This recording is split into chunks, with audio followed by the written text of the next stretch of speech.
Esta es titulada Metodología para la evaluación del currículum, elementos de análisis desde el currículum de bachillerato universitario mexicano. Adelante. Gracias, hola, muy buenas tardes.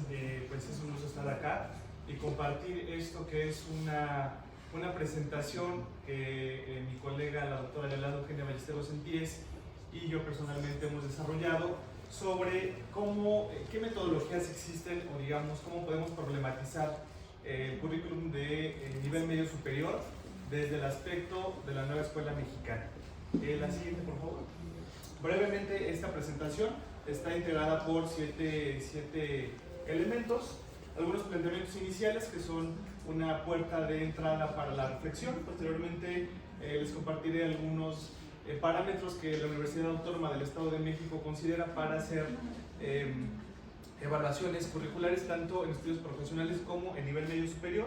Les mostraré el artículo 126 de nuestra institución, un breve ejemplo de cómo este artículo se implementó o fue ejecutado para modificar el currículum en su momento de bachillerato universitario del año 2009. E igualmente, de manera muy general, dado que tenemos pues, más conocimiento de la Agenda 2030, de la Ley General de Educación y de la nueva escuela mexicana, pues algunos planteamientos generales que nos van a permitir hacer un análisis de la discusión del día de hoy. Igualmente les presentaré los 7 criterios de evaluación que plantea la Ley General, la Ley de la Universidad Autónoma del Estado de México, y finalmente unas breves conclusiones. La siguiente, por favor. Bien, sobre los planteamientos iniciales, aquí yo les presento 3 preguntas que es importante para mí discutir con ustedes. Y bueno, el interés es en específico porque veo que el alumnado, hay mayoritariamente estudiantes quizá de licenciatura o de posgrado, y mi planteamiento ontológico es, en su momento yo fui director de estudios de nivel medio superior en la Universidad Autónoma del Estado de México, y particularmente me tocó enfrentarme a la agenda en este momento de la nueva escuela mexicana y de intentar aterrizar estos planteamientos de la nueva escuela mexicana a el currículum de bachillerato universitario. Es necesario plantearles que el currículum de la Universidad Autónoma del Estado de México es un currículum de corte universitario. Como ustedes quizás sepan, el subsistema de la educación media superior tiene más de 30 tipos de bachilleratos, entre los cuales se encuentra el tecnológico, el agropecuario, la formación dual, entre otros. Sin embargo, el currículum de la Autónoma del Estado de México, mi institución, es de corte universitario, de corte general. A la luz de este contexto, es preciso plantear 3 preguntas importantes, ¿no? ¿A través de qué metodología evalúa su currículum cada uno de los más de 30 subsistemas de educación media superior? Una vez que se ha hecho una evaluación curricular, ¿mediante qué estrategias metodológicas se toman decisiones sobre las adendas, sobre la reestructuración, sobre las modificaciones o los cambios curriculares? Y finalmente, ¿es posible evaluar un currículum a la luz de una metodología de otro subsistema? Estas preguntas tienen especial relevancia si vinculamos las 2 o 3, específicamente las 2 presentaciones que me antecedieron. Una de ellas, nuestro colega nos preguntaba cómo podemos problematizar en este sentido para estudios profesionales la incorporación de las prácticas profesionales, ¿no? En este sentido, yo también quisiera preguntarles, muchas veces hay aspectos que cuando se hace una evaluación curricular son específicas de un tipo educativo. En este caso, un colega problematizaba cómo se incluyen las prácticas profesionales en un currículum de estudios profesionales, que es un campo específico, y así como ese es un campo específico, también tenemos el nivel medio superior. Como sabemos, pues es el espacio educativo en el que hay 2 posibilidades. Una, la continuación a los estudios profesionales, o en su caso, pues la incorporación al mercado laboral. Por estas características es importante determinar que hay una metodología, o que tendría que haber una metodología que guíe las adendas, los cambios, o en su caso la incorporación de nuevos planteamientos y paradigmas, como en este caso la nueva escuela mexicana o la Agenda 2030. Continuamos, por favor. Bien, algunos planteamientos iniciales. En específico me voy a centrar en el número 3. Hay diversas formas de aproximarnos a la evaluación curricular. En específico, a mí me interesa compartir con ustedes las del impacto, pero sepan que también está la del diseño y la de la implementación. ¿Por qué la del impacto es particularmente interesante y por qué fue lo que en su momento nosotros realizamos? Bien, porque la metodología o la evaluación desde el impacto tiene como finalidad interactuar o recabar los hallazgos desde la parte operacional, es decir, desde el alumnado y también desde el profesorado. Una vez que se tienen este primer conjunto de datos, se comienzan a procesar y posteriormente se contrastan a la luz de los paradigmas o de los parámetros, en este caso de la Nueva Escuela Mexicana, de la Agenda 2030 o de la Ley General de Educación. Continuamos, por favor. En específico, la Universidad Autónoma del Estado de México plantea en el reglamento de nivel medio superior, en los artículos 146 al 157, que bueno, pues el nivel medio superior tiene que ser evaluado. Y para hacer esta evaluación se plantean 7 elementos que no necesariamente son del nivel medio superior, sino más bien que pertenecen a los estudios profesionales. Y es aquí cuando empieza la problematización. ¿En qué sentido? Como ya lo mencioné con el ejemplo anterior, no necesariamente una metodología que sirve para evaluar o para ajustar un plan de estudios o un currículum de un cierto nivel va a ser la misma o van a ser los mismos parámetros que se utilizan para el nivel medio superior. En este caso, la universidad contempla 7 parámetros, a saber, pertinencia, congruencia, trascendencia, equidad, eficacia, eficiencia y gestión. Avanzamos, por favor. Avanzamos una más, por favor. De manera, pues, avanzar un poquito más. Ahí les presento los 7. Igualmente en el documento que posteriormente se va a publicar los van a encontrar, y si no, de todas maneras pueden buscarlo en internet, la ley de estudios profesionales de la Autónoma del Estado de México, y les aparecerán estos 7 parámetros. De manera muy sucinta, lo que les quiero mostrar es, son 7 parámetros, los cuales son muy importantes. ¿Por qué? Porque cada uno de ellos articula y aglutina elementos que dan la posibilidad de incorporar algunos planteamientos que no necesariamente estaban involucrados o que no se contemplaban en su momento cuando se reestructuró, cuando se elaboró un currículum. En este caso, el currículum del 2015, que es el que actualmente está vigente y que a la luz de la Nueva Escuela Mexicana intentó modificarse en el 2022, pero por los cambios y la ausencia de una sedimentación de la Nueva Escuela Mexicana, bueno, pues actualmente se encuentra todavía en proceso de evaluación. Avanzamos, por favor. Les voy a dar un ejemplo de cada uno de ellos y, bueno, pues para hacerlo un poco más lúdico, la Universidad Autónoma del Estado de México tiene una matrícula total de 95.051 estudiantes, de los cuales 23.530 se encuentran en el nivel medio superior. Entonces, estamos hablando de un bachillerato. Continuamos, por favor. De un bachillerato que se encuentra distribuido en 10 planteles de la escuela preparatoria. 5 se encuentran en la ciudad de Toluca, la capital del Estado de México, y 5 otros planteles desconcentrados, entre los cuales se encuentra, por ejemplo, Texcoco, que es la zona metropolitana del Valle de México. Entonces tenemos 10 planteles, entre los cuales se encuentra distribuida la matrícula de 23.000 estudiantes. Avanzamos, por favor.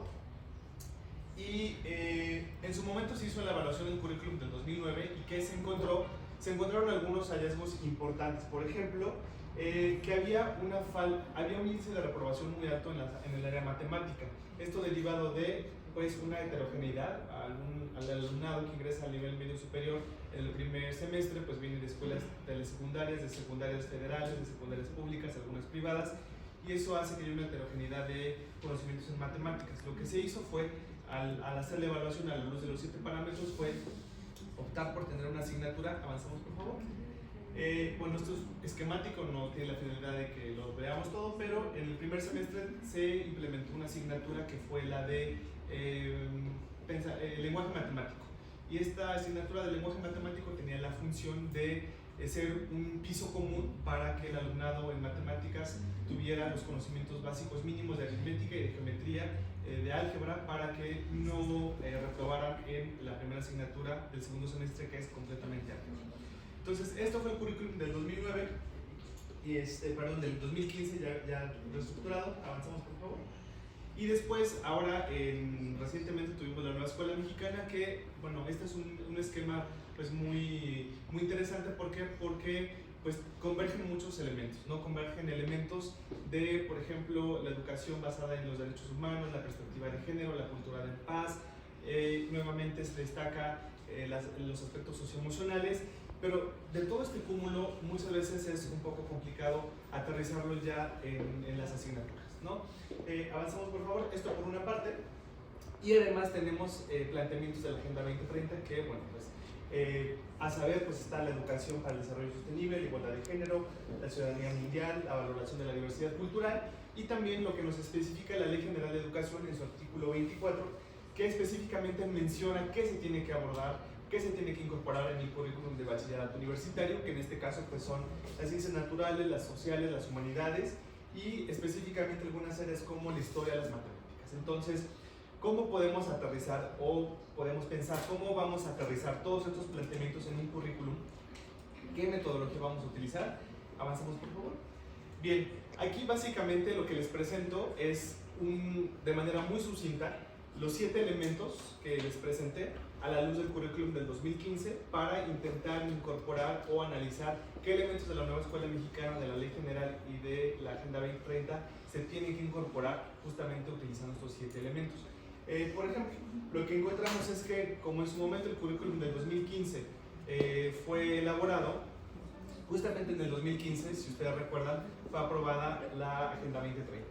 Entonces, ¿qué sucede? Bueno, pues que tenemos un desfase brutal de 8 años, pero pues es justamente porque en el año que se publica el CBU 2015 de la Autónoma del Estado de México, eso fue en agosto que operó, en noviembre del 2015 comienza la Agenda 2030. Entonces, ¿qué tenemos? Bueno, pues vamos viendo cómo a nivel de políticas muchas veces vamos desfasados, no porque no lo querramos contemplar, sino más bien porque es el tiempo que marcan las agendas. Entonces, ¿qué tenemos que hacer para nuestro nuevo CBU 2022, 2023 o en su caso 2024 al incorporar la Agenda 2030? Pues evidentemente incluir referentes de diversidad cultural, de equidad de género y cultura de paz, aunque ojo, aquí tendremos que esperar los nuevos lineamientos. ¿En qué sentido? Porque todavía no hay como tal un documento que sea un eje rector que contemple qué pasó con el aprendizaje del alumnado durante la pandemia. Que esto creo que será importante porque sin duda, si no lo consideramos y si arrancamos un nuevo currículum sin contemplar que durante la pandemia hubo carencias de habilidades lingüísticas y de matemáticas, bueno, también entraremos con un desfase como de este tipo, ¿no? La siguiente, por favor. La congruencia, bueno, pues en congruencia que encontramos que este currículum del 2015 en términos globales fue efectivo porque permitió que el alumnado de estudios de nivel medio superior transitaran a la educación profesional por una parte y por otro lado que se redujera el abandono escolar. Entonces, en este sentido vemos que pues hay una congruencia entre todo el entramado con lo que sigue en el nivel educativo.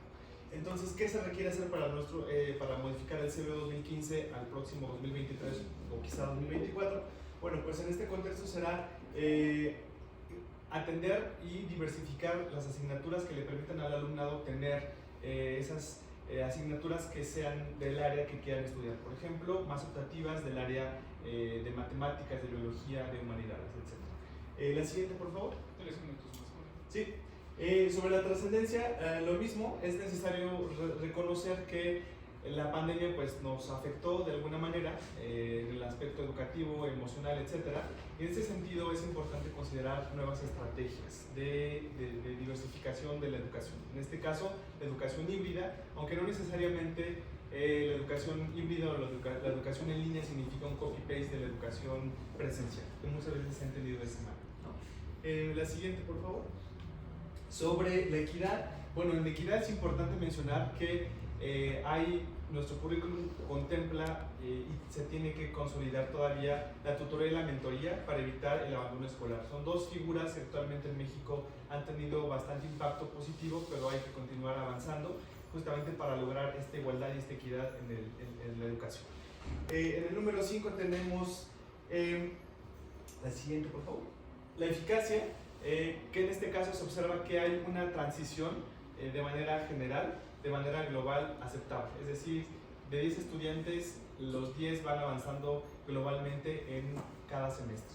El número 6 nos refiere a la eficiencia, en donde se ha observado que no todo es perfecto, siempre hay áreas de mejora. En este caso, pues, es necesario identificar profesores que tengan un perfil idóneo, ¿no? Y en este caso es cuando se habla mucho de la didáctica, ¿no? Es muy común que en el nivel medio superior se tengan profesores que imparten, por ejemplo, asignaturas de matemáticas y que son arquitectos, ingenieras y que no tienen esa didáctica de la matemática, lo cual abona o incide en que haya un alto índice de reprobación en matemáticas, justamente no porque el alumnado no comprenda la matemática, sino porque por la parte de la formación no hay una didáctica por parte del profesor. La siguiente, por favor, la última, que es la gestión. Bueno, pues en este caso hay algunos cambios que habrá que hacer, como por ejemplo la modalidad, las modalidades, ¿no? Si tenemos educación presencial, también habrá que hacer ajustes para que haya una educación mixta y que esté reglamentada. Finalmente, a manera de conclusión, aquí únicamente dos conclusiones que me parece importante destacar. Contar con un organismo educativo autónomo descentralizado, como en su momento lo fue el INEE, que emita recomendaciones, guías o en su caso lineamientos metodológicos sobre evaluación curricular. Esto porque lo planteo de esta manera, porque muchas veces quienes están al frente de una escuela preparatoria no tienen un perfil en educación y al momento de hacer un cambio curricular no hay una guía o una orientación institucional de por dónde llegar a hacer una evaluación curricular.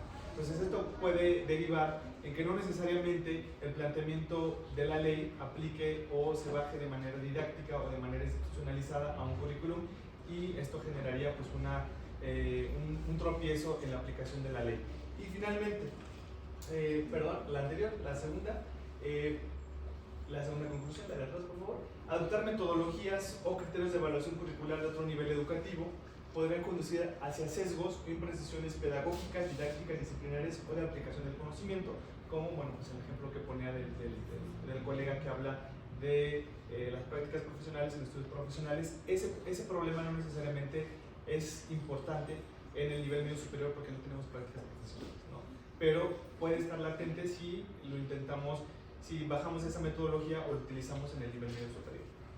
Bien, finalmente vienen las referencias y sus datos de contacto, que es la siguiente.